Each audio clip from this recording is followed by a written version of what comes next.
Hi, this is Tom, and today we want to talk about 3 tips to reducing your vacancies.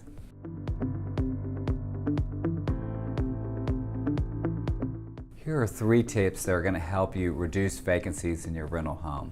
The first tip is the easiest one, it's the most important, is you need to buy a good rental home, okay? If you buy a 3 to 4 bedroom rental home in an area that doesn't have low turnover, that has low turnover, you're gonna just be in a much better situation. So that means although we might like the medical center where people are moving in and moving out, maybe we want to avoid that and get to a nice subdivision where people are going to be staying there for a long time. And they do have that in the medical center as well, but we really want to focus on a home, 3 to 4 bedrooms, in my opinion, that people are going to stay there for a long period of time. And that's going to, just by definition, reduce your turnover rate. The second thing we want to do is we want to make sure we're handling repair requests quickly and correctly.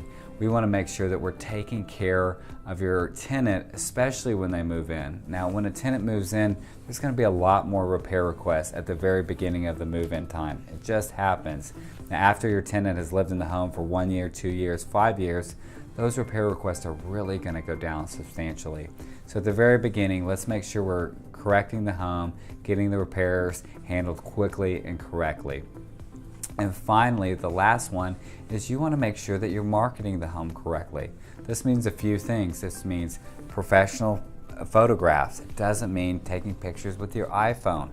Don't do it. Use a professional photographer and have great pictures of your home.